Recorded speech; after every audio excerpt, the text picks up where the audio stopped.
Eu quero começar a falar sobre algo que eu tenho visto muita gente nos últimos dias falando em vários fóruns diferentes, falando em lives, falando em textos, muita gente falando. E a pergunta de sempre, na hora que coisas imprevisíveis e aparentemente incontroláveis acontecem com a gente, é aquela pergunta de por que Deus? Onde está Deus? Seria Deus mau? Seria Deus conivente? Ou Deus não está nem aí para coisa alguma dessa natureza?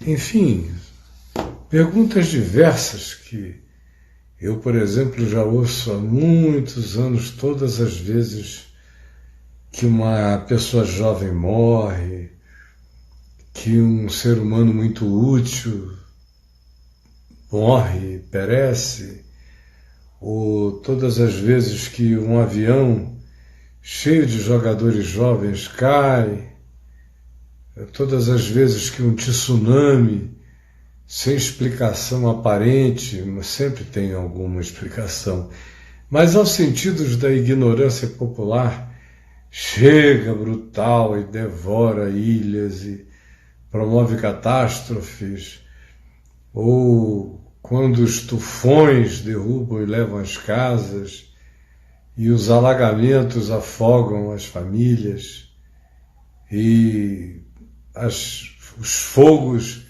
destroem montes e natureza, as pessoas me perguntam onde está Deus.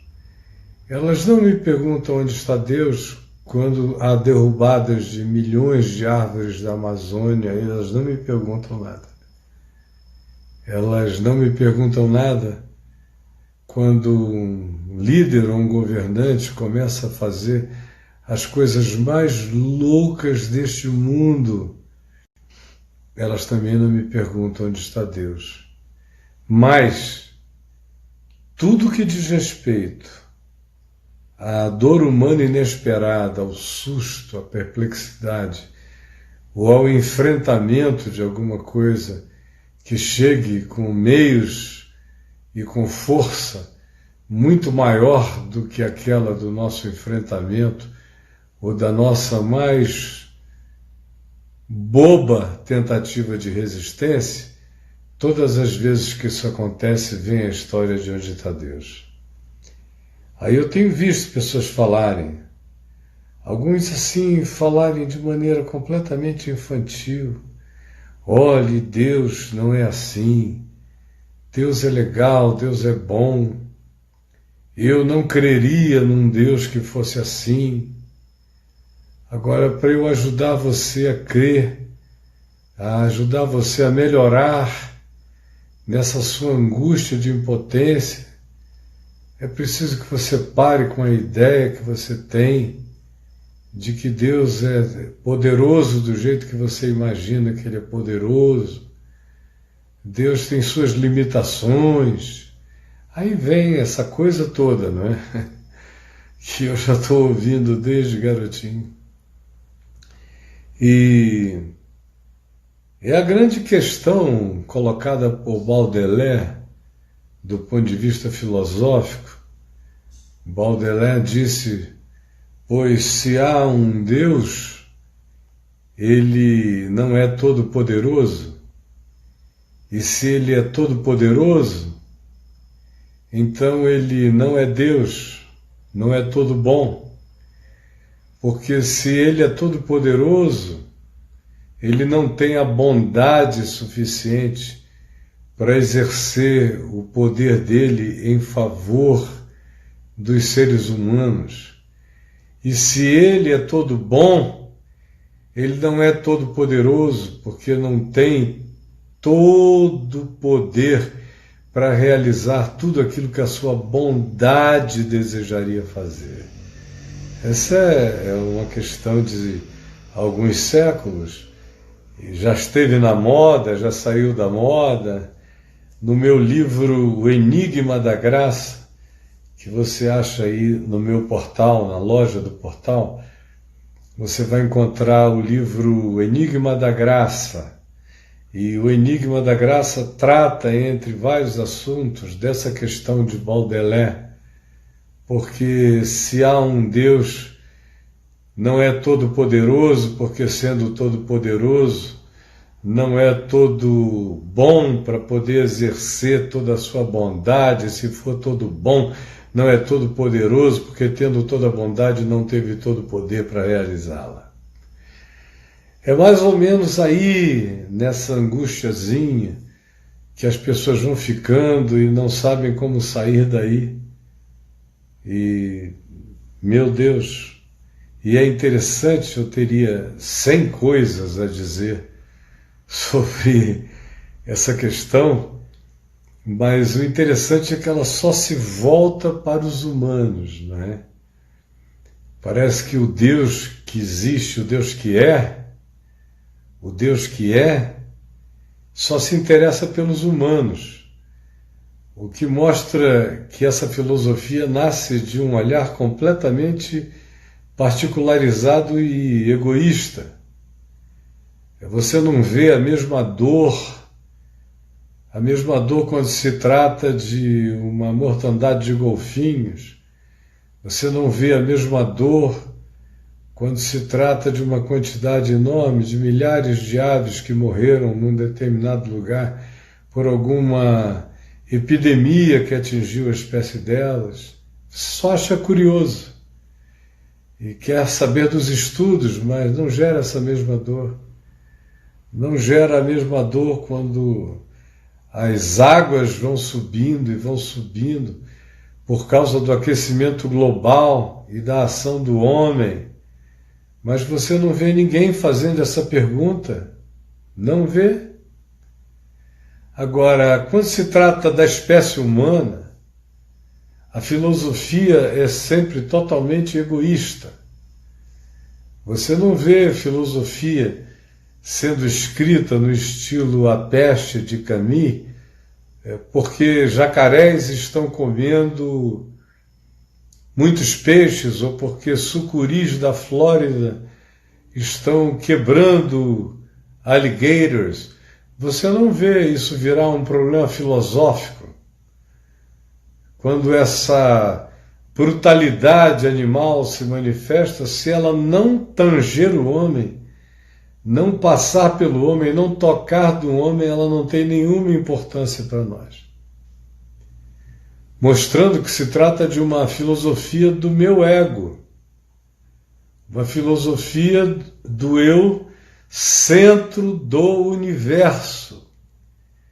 Continua a ser uma demonstração de que é uma filosofia egocêntrica, homocêntrica. A catástrofe universal só tem alguma coisa de interessante se for uma ameaça a nós, ou se trouxer devastação a nós. Por isso eu não tenho nem tempo para esse suposto filosofar, um filosofar que só inclui a dor humana, o sofrimento humano, a perplexidade humana, o desespero humano, a impotência humana. Não é uma filosofia, é uma autovitimização elaborada, é só isso. Essas filosofias todas, que só são produzidas a partir do homem, não me impressionam em nada, porque elas não têm nenhum olhar universal. Aliás, se elas tivessem algum olhar universal, elas não se constituiriam como filosofias do jeito que elas se constituem. Elas são fimoses filosóficas, elas só têm a ver com o homem.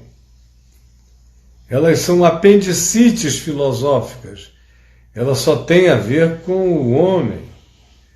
Elas são, de fato, angústias existenciais que só acontecem se o homem for o protagonista da aflição desesperada Então eu não respeito absolutamente nada que não tenha como resposta filosófica a dor apenas a lágrima.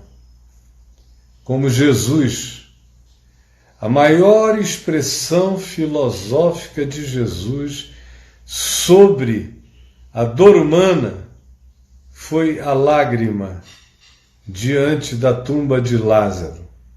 Jesus chorou.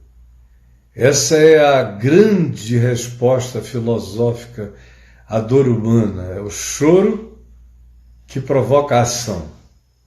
É o choro que provoca a ação. É a solidariedade que produz movimento na direção do sofrido. Lázaro, vem para fora. E saiu aquele que estivera morto, tendo os pés e mãos atados com ataduras, e Jesus disse: desatai-o e deixai-o ir. Eu só respeito filosofias que fazem gemer, chorar de solidariedade e fraternidade. Eu só respeito as filosofias silenciosas. Eu só respeito as filosofias da presença. Eu só respeito as filosofias da reverência ante o inexplicável. Eu só respeito as filosofias do consolo, do afeto, do agasalho, do cobrir, do dar de comer, do dar de beber, do dar de vestir, do socorrer.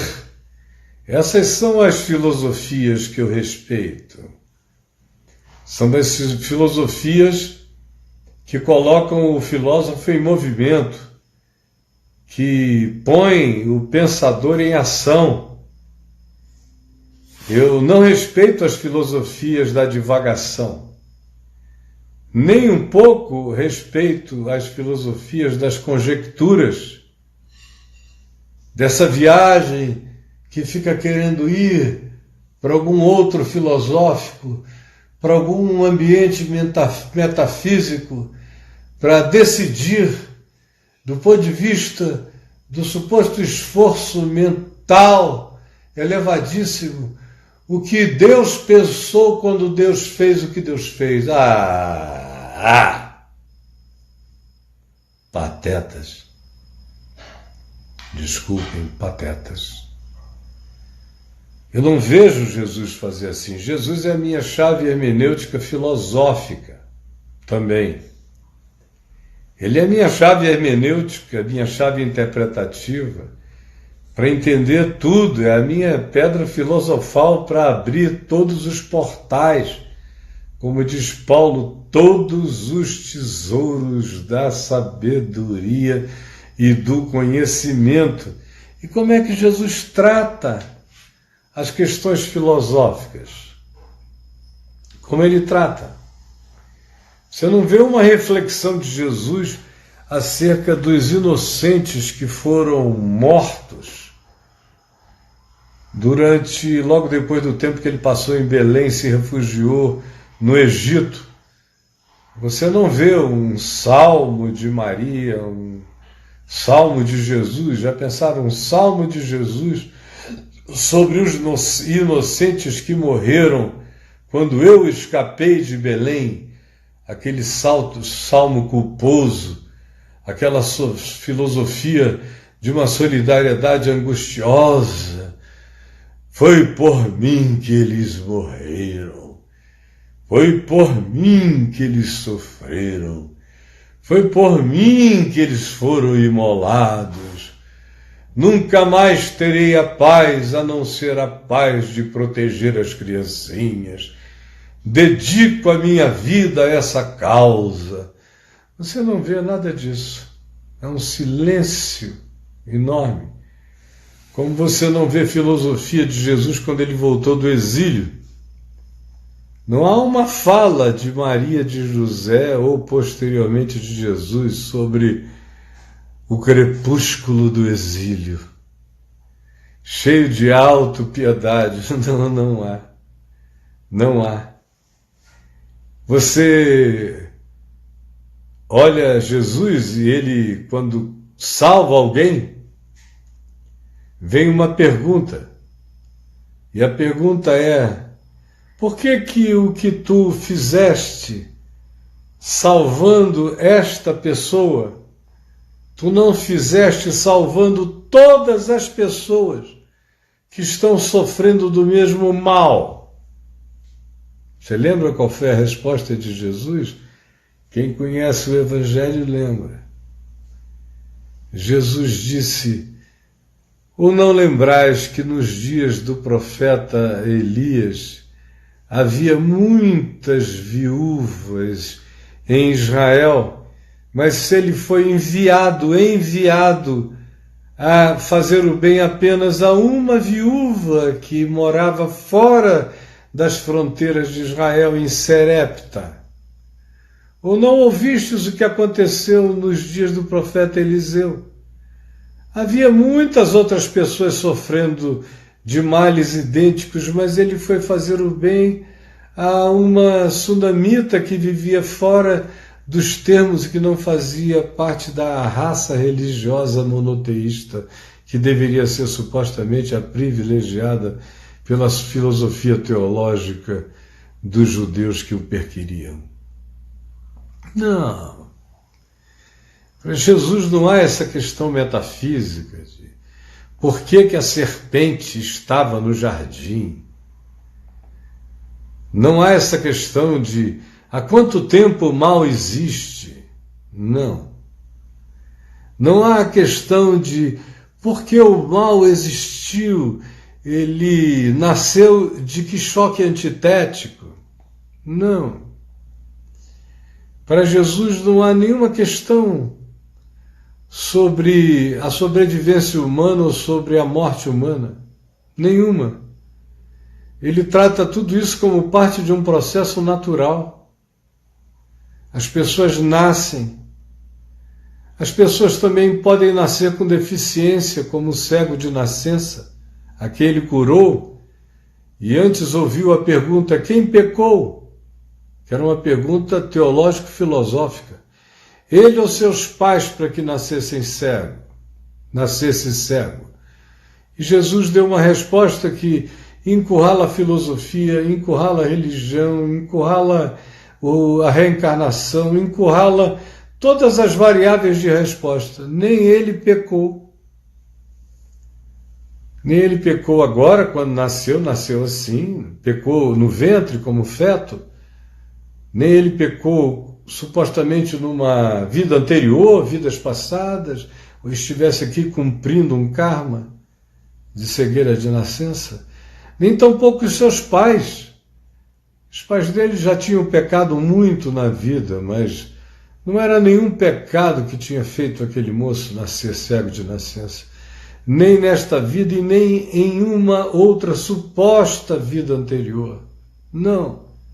Ele nasceu assim para que ele seja uma manifestação da glória da superação, da glória de Deus habitando num homem, fazendo com que os impossíveis dos homens se tornem possíveis para Deus, com superações inacreditáveis. Vocês só terão de mim essa resposta depois abrir os olhos ao cego de nascença. Não filosofou antes, nem durante e nem depois. Só ajudou o homem a ver. Ensinou a enxergar, mesmo que o homem tivesse continuado cego. Nunca mais deixaria de ver. E não teria nenhuma crise de natureza filosófica sobre o bem e o mal. Você também já notou que as crises filosóficas sobre o bem e o mal só se acirram, só se avultam quando alguma pessoa da família da gente é atingida? Aí a gente precisa de uma explicação filosófica. Jesus, eu vou ler um texto para nós aqui em Lucas 13, porque o nosso tempo está passando. Aí diz assim: naquela mesma ocasião, chegando alguns, falavam a Jesus a respeito dos galileus, cujo sangue Pilatos misturara com os sacrifícios que os mesmos realizavam lá na Galiléia.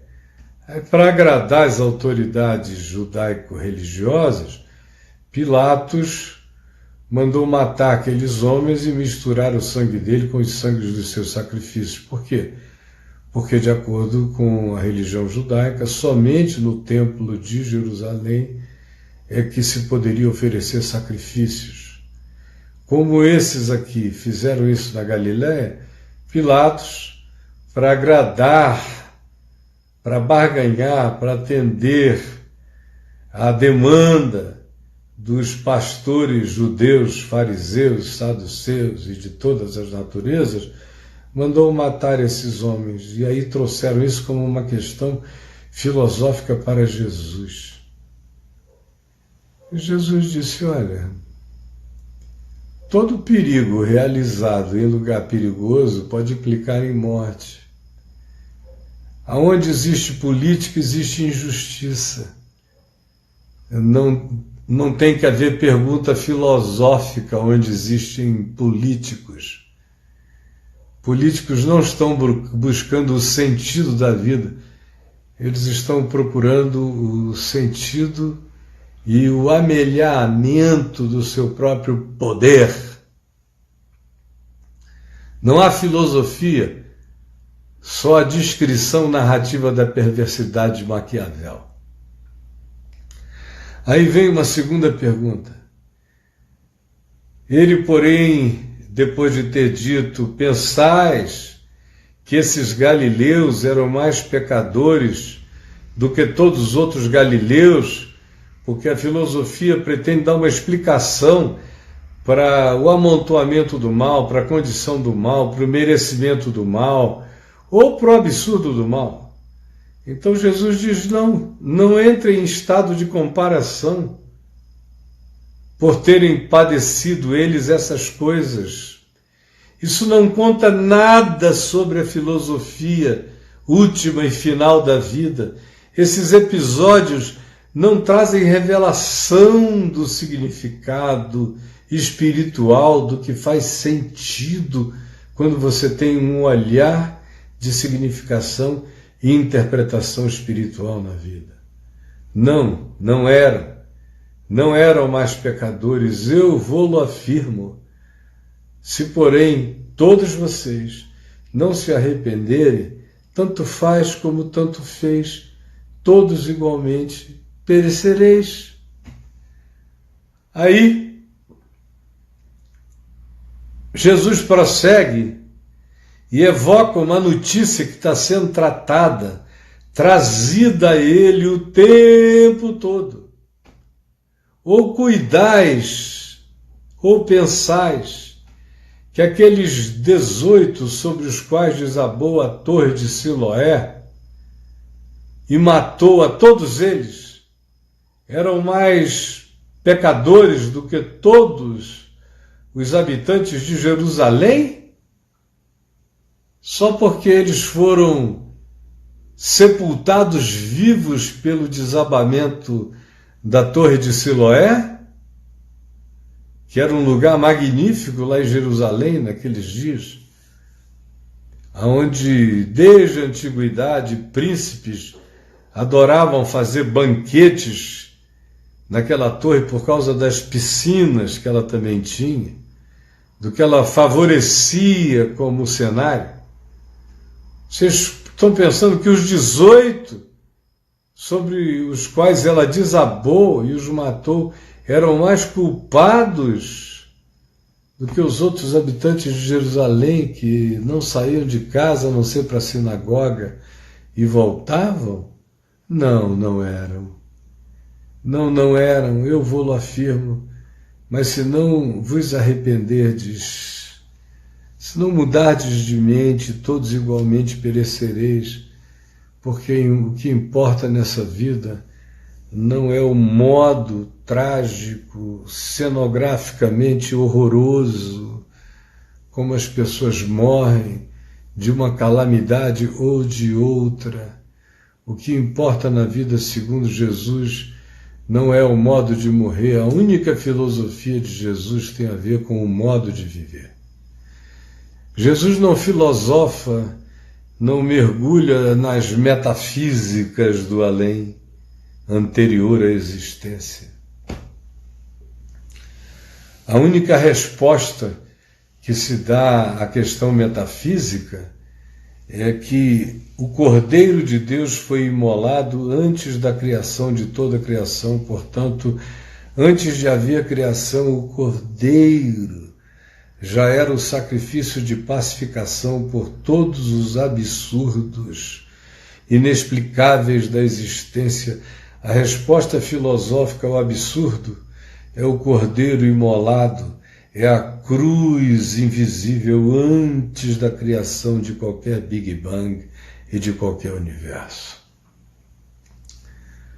Não, a filosofia de Jesus não faz perguntas, Jesus pratica a filosofia da resposta. Tem alguém com vós entre vocês com fome? Não discutam a injustiça universal. Discutam só enquanto vocês dão pão. Tem alguém entre vós com sede? Não discutam a razão pelo qual a água está faltando. Deem de beber. Enquanto vocês pensam numa solução prática para que a água cheia chegue, não para encontrar culpados e nem a razão espiritual de haver gente má. A resposta à maldade humana é o bem de quem enxerga. A filosofia de Jesus é resposta de compaixão à necessidade humana. Qualquer filosofia sobre a dor humana que não ergue as suas mãos para molhar a boca seca, para botar uma papinha naquele que morre de fome, qualquer filosofia que não contribui com aqueles que estão no fronte ajudando os necessitados, é apenas diletantismo filosófico masturbatório, inconsequente, improdutivo e patético. É isso que Jesus ensina. E se você me dissesse honestamente que todos os meus filhos e netos morreram nessa pandemia e eu fiquei só, pode ter certeza de uma coisa, eu ia ter a dor mais avassaladora que eu, como ser humano, conseguiria sentir, experimentar e provar. Eu não sei nem se o meu coração aguentaria.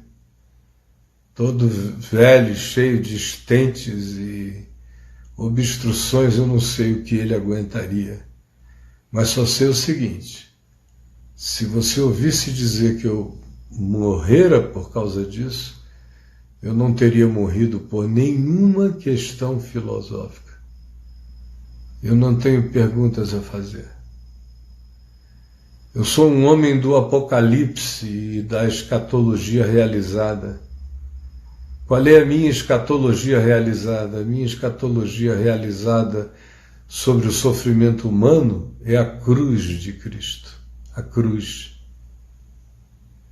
A cruz onde ele gemeu, sofreu, foi objeto de toda injustiça, de toda maldade, de toda perversidade, de toda tortura, de toda loucura, de toda deliberação perversa, praticada em nome de Deus, em nome da ortodoxia, em nome do dogma, em nome de verdades produzidas no laboratório da teologia, que nada tem a ver com o significado de coisa alguma. E Jesus só fez uma pergunta: Deus meu, por que me desamparaste?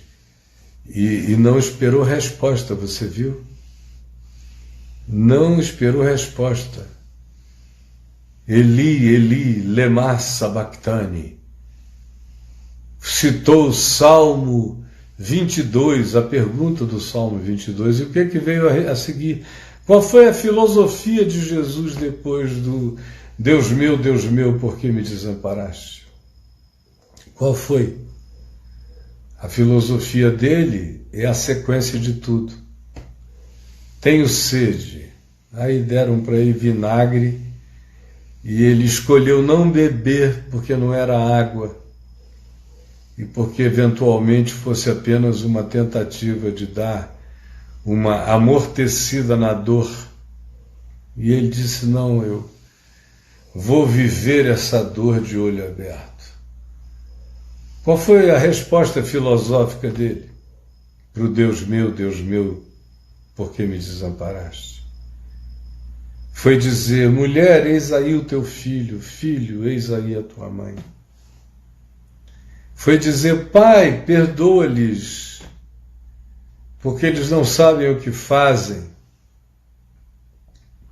Qual foi a resposta filosófica de Jesus ao Deus meu, por que me desamparaste? Qual foi? Foi ouvir a conversa de dois malfeitores ao lado dele e, sem julgar aquele que o condenava, que o molestava e que dele blasfemava, satisfeito exclusivamente com a confissão do malfeitor arrependido, apenas como resposta ao Deus meu, por que me desamparaste, ele disse, hoje mesmo estarás comigo no paraíso. Qual foi a resposta de Jesus ao Deus meu, por que me desamparaste?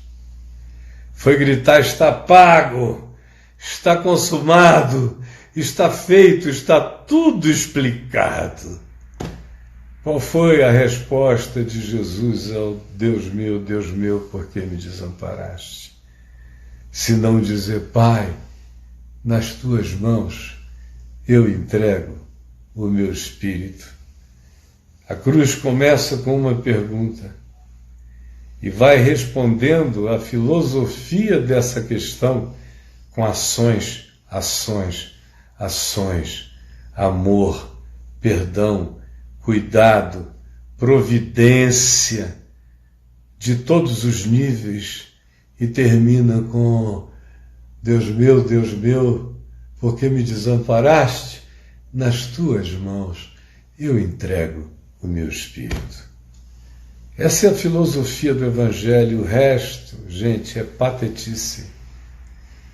Nenhum de nós sonda a mente do Senhor, nenhum de nós conhece os fenômenos do livre-arbítrio fenomenológico da natureza.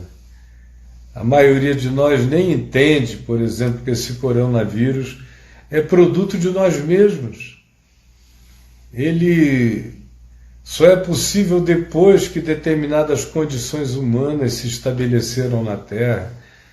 Nossa hiperurbanidade, as nossas megalópolis, os nossos antibióticos, as novas cepas todo ano de vírus que a gente vai arranjando para eles vacina e eles vão se fortalecendo, eles vão ficando com musculatura para o ataque que vem depois, e esse aqui está longe de ser aquele que realmente matará, apesar de todas as nossas tecnologias. Jesus disse, naquele tempo, antes que o Filho do Homem venha, haverá muitas pestes. O Apocalipse, então, é de peste em peste que ele vai crescendo, até chegar a fenômenos insuportáveis, não para um pedacinho da humanidade, mas o Apocalipse cresce aumentando o alcance das calamidades até que elas se tornam absolutamente globais e universais, o que ainda está longe de acontecer. Senhor Jesus, eu quero te pedir que a construção singela desse pensamento, que não é um pensamento filosófico, é uma narrativa de como tu tratas a dor, o mal, o casuísmo, os fenômenos, as quedas físicas, as calamidades, os caprichos políticos, as loucuras dos Pilatos, atendendo às demandas de religiosos assassinos. Ajuda-nos a entender para que nós não nos escandalizemos com nada. Quem aprende como tu tratas a questão do bem e do mal, não se escandaliza com nenhuma perversidade, nem local e nem universal, não fica perplexo com nenhuma incompreensão, apenas confia e sabe que o Senhor é o nosso Deus na saúde e na peste, que o Senhor é o nosso Deus nos dias de praia cheia, e o Senhor é o nosso Deus no silêncio das nossas casas, na reclusão dos nossos quartos. Ajuda-nos a sermos fortalecidos no Senhor e na força do seu poder. É o que eu te peço agora, em nome de Jesus. Amém. Gente boa, eu vou ter que parar aqui, porque eu vou ter que migrar para o YouTube. Então, daqui a 5, 10 minutos, podem me procurar no YouTube, que eu estarei lá. E amanhã à noite eu estarei aqui com vocês, às 7h30 da noite, no mesmo horário. Tá bom? Agora, deixa eu dizer uma coisa. Eu estou lançando um programa novo chamado Zoom Íntimo com Caio. Vai acontecer no Zoom. Eu passo aqui atendendo gente de maneira aberta aos milhares e milhares e milhares. Só para vocês terem uma ideia, nesse último mês, as minhas plataformas já atingiram mais de 15 milhões de pessoas que são atendidas todos os dias e vai multiplicando, vai multiplicando. E é isso que eu vou fazer até o último dia da minha vida. Agora, tem muita gente querendo uma atenção pessoal, especial de mim, que eu não consigo dar, porque eu tenho uma vida para viver mesmo na quarentena e um monte de gente a atender, especialmente na quarentena. Então me veio a ideia de usar essa sala de conferências do Zoom e criar o Zoom Íntimo com Caio. Zoom in é o que aproxima, íntimo com Caio, é um zoom in com Caio e é íntimo comigo. E eu só vou botar 50 pessoas na sala. A sala cabe até 100, mas eu só vou botar 50. Para os que quiserem uma atenção toda particular, entrarem lá. Cada dia, 7 pessoas vão poder fazer perguntas diretas e as outras vão ser abençoadas pela resposta dessas. No dia seguinte, mais 7. No dia seguinte, mais 7. Por fim, uma semana de concentração, 1 hora todo dia, até 1h15, respondendo perguntas desses amigos que entrarem no Zoom Íntimo com Caio.